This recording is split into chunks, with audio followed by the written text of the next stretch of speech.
Agora, a voz do pastor, com Dom Luiz Fernando Lisboa. Louvado seja nosso Senhor Jesus Cristo, para sempre seja louvado. Queridos irmãos e irmãs, estamos na terceira semana do Advento, esse tempo tão especial que nos prepara para a festa da encarnação do Verbo, para a festa do Natal, o nascimento de Jesus Cristo, que revolucionou a nossa história. Nós estamos no ano 2023 depois de Cristo. Esse acontecimento, esse evento Jesus Cristo foi tão importante que foi confeccionado o calendário romano, o calendário cristão, esse calendário que contamos a partir do nascimento de Cristo. Nós estamos no ano 2023, depois do nascimento de Cristo. Então, esse acontecimento marcou a história da humanidade para sempre. E tudo aquilo que Cristo fez, tudo aquilo que ele aprendeu com seus pais, a consciência que ele tomou da sua missão de libertador, de salvador, de redentor da humanidade, toda a oferta que ele fez na cruz da sua própria vida pela salvação da humanidade, tem repercussões para o resto dos nossos tempos, para o resto da história, digamos assim.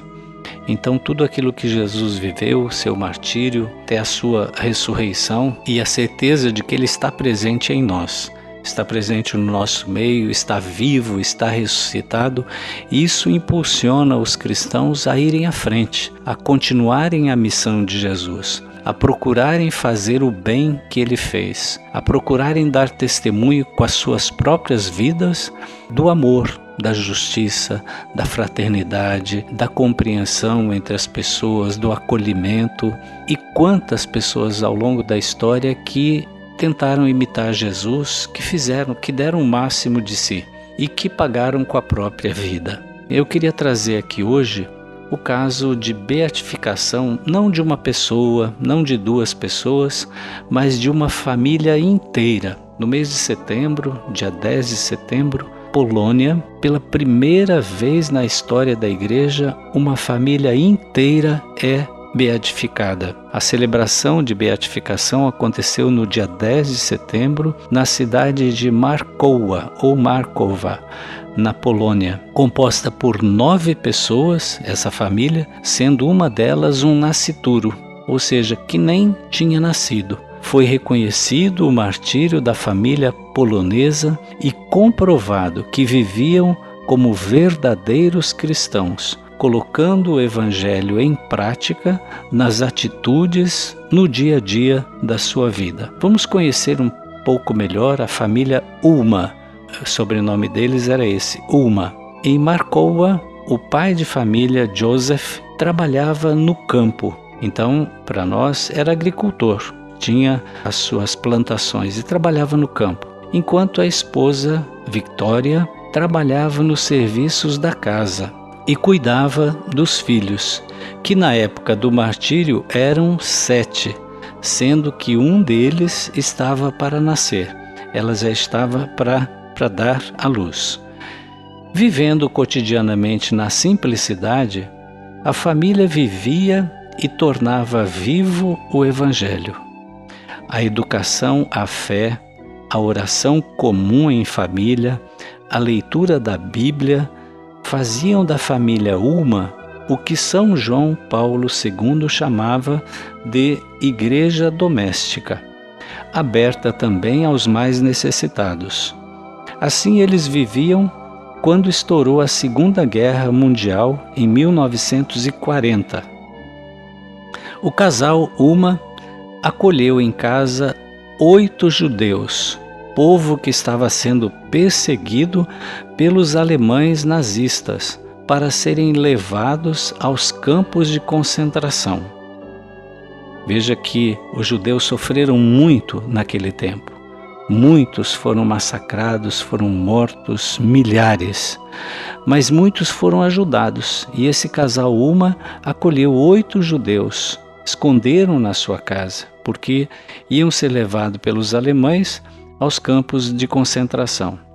A família foi denunciada e os nazistas invadiram a pequena casa, dando tiros em direção ao sótão, onde os amigos judeus estavam escondidos. Foi um verdadeiro massacre. Joseph e Vitória foram arrastados para fora e fuzilados na presença dos filhos. A mãe estava no 7º mês de gravidez. Depois do pai e da mãe, foi a vez de seus filhos, que também foram executados. A casa deles foi incendiada. Era o dia 24 de março de 1944. Provavelmente, durante a execução, Vitória havia iniciado o dar à luz, uma vez que, quando os corpos foram encontrados em uma fossa comum, parte do corpinho do bebê já estava saindo do ventre.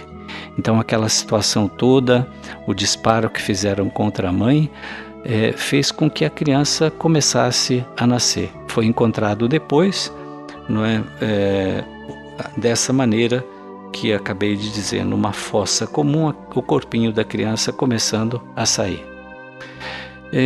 Por ocasião da beatificação da família Uma, na oração do Ângelus, no Vaticano, no dia 10 de setembro último, disse assim o Papa Francisco: uma família inteira exterminada pelos nazistas em 24 de março de 1944, por dar refúgio para alguns judeus que estavam sendo perseguidos.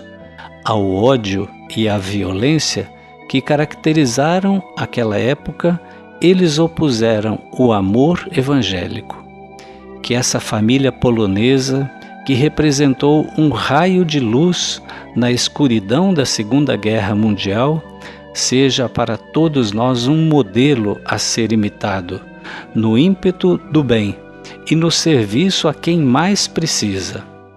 Na época, completou o Papa, e seguindo o exemplo deles, sintamo-nos chamados a opor à força das armas aquela da caridade, a retórica da violência, a tenacidade da oração.